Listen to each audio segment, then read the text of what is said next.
think, as you said, it feels like we go a long way, but not all the way to fixing the problems that we have.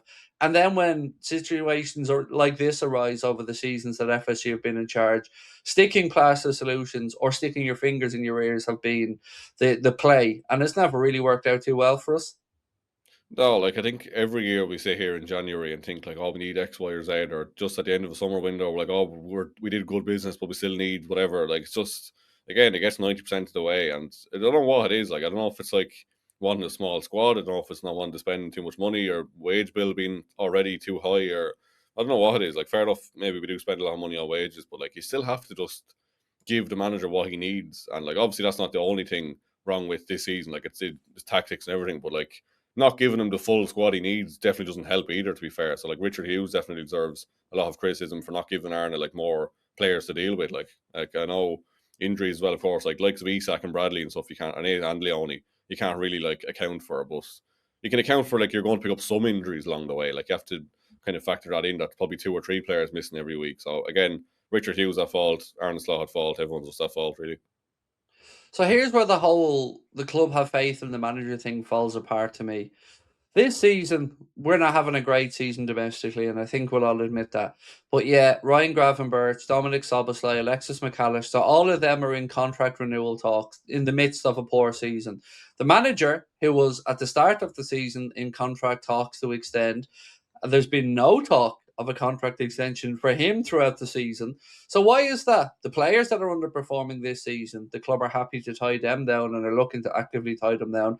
But the manager who they were looking to tie down at the start of the season, who's then overseen this terrible run of form, somehow isn't up for a contract negotiation. But I'm supposed to believe that the club are still backing him.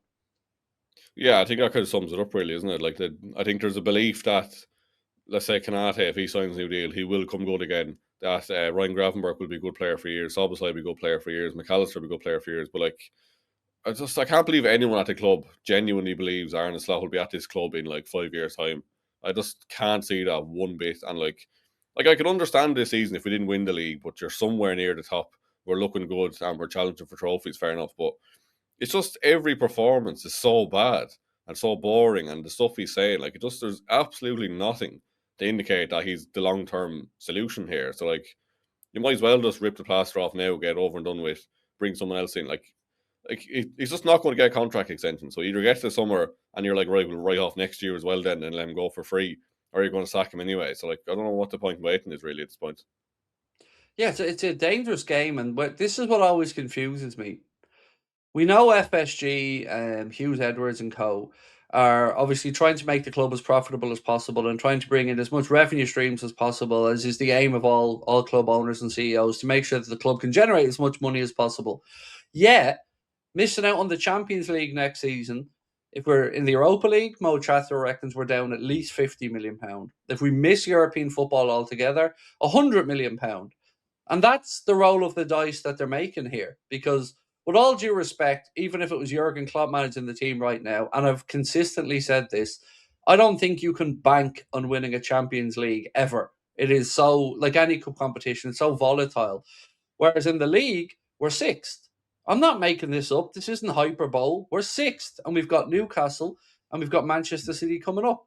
Now, if we drop some points in those games, the best case scenario, we stay where we are. But the worst case scenario is the teams that are just 2, 3 points below us are starting to push back up.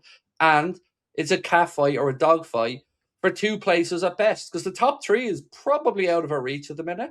We're 10 points behind Villa. And then there's 4 points, I think, between them, Manchester City, and then Arsenal at the top. So we've got Chelsea, Manchester United, ourselves, and a couple of other clubs battling for at best two places. Now, where's the risk assessment there that says not doing anything to make sure that you move up that league table or acting to change the manager's position? How is that the right risk decision? It just isn't. That's the thing. Like, or even like I was only looking at the table earlier. Like Newcastle, if they win against us on Saturday, they're level on points with us. They're currently ninth.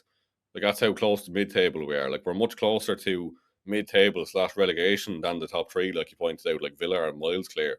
And even like if you give Slot the chance, you get to the summer. If we miss out on it and then he's sacked, you're down in the Europa League. You can't sign players that they might want to come from the Europa League, Manager targets might not come because they're in Europa League.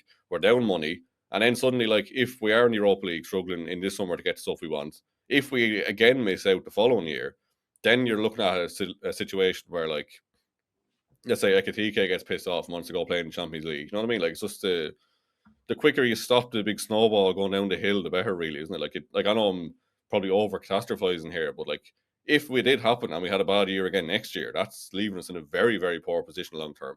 So like again, just get rid of him now. Get Alonso in if you want to come in. At least then, if you miss out, we already have the manager we want. Like at least that's one thing ticked off rather than banking everything on getting Champions League and taking a massive gamble in summer.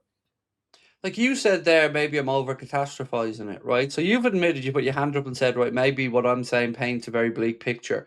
But we're supposed to believe that this guy can win the Champions League this year. On the other end of the spectrum, we're supposed to have that unbridled belief in him that he can do it, which we don't. So I don't think you're being too negative there. But there's something that just popped into my mind as I was listening to you talk about the implications of maybe no Champions League football. Right now, we're talking with Canate over a contract extension. We're talking with the other three boys, like we mentioned a moment ago. How can you talk about their contracts and guarantee them the money that they may want when you don't know the possibilities of European football? And nobody's going to want to sign a new deal that potentially lowers their wages if they're not in the or Europe's premier competition. So it makes any negotiations like that for players that are already here even more complicated. Yeah, like the whole thing at the minute, there's just so many unanswered questions. I think that's what's so stressful about. Like, there's too much uncertainty around the club. Like other years, you're like, right, we have Klopp. More than likely, we're going to finish at least top two, if not win the league. We're going to go far in the Champions League. We know he's here for another few years. We can sign players based on that. Like, we've just lost all of that now, and it is just too uncertain. And like you said, even the contract negotiations become more tricky because players are going to want certain demands. They're going to want to play Champions League football for most seasons of their career as well. Like it's so messy. Let's look at Salah, Connor. Right now, we don't know what's going to happen with Mo in the summer. But if we don't qualify for the Champions League, do we really think that Mo in his last season, maybe in European football, certainly with us, is going to want to finish that in the Europa League or the Europa Conference League? Or do we think he finally goes, well, you know what? I might finally take some of that Saudi money now. Kings have no chance of winning the Ballon d'Or because you're not going to win that in the Europa League. You've no chance of winning the Champions League because you're not in it. So there's even that aspect, which again might actually appeal to some behind the scenes at the club. Yeah, but again, it's just that snowball effect again. Like it has such a knock on. Like it can't be talked about enough how much of a big deal it will be for us to miss out on Champions League. Like it is completely unfathomable in his position, especially with the players we've brought in with high expectations. Like it'll be. I really can't get. I can't even start to think about it. It's gonna be so bad if it happens. Like, if this was our business and this was you and I, and we had an employee that was, let's say we had an agreement with a sponsor that we had to have X amount average views over the course of a season, and you and I were hitting our targets just about, and the other third member was underperforming to an extent that it put everything in the future at risk.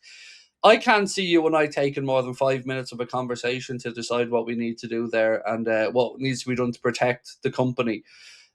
Again, it seems as open and shut as that to me with this. That's the thing. Like, yeah, you just have to think like stability and just building foundations for success. Like, you have to just look at these things. Like, what gives us the best chance of winning things? And Arne Slot is certainly not that. So, again, get rid of him now.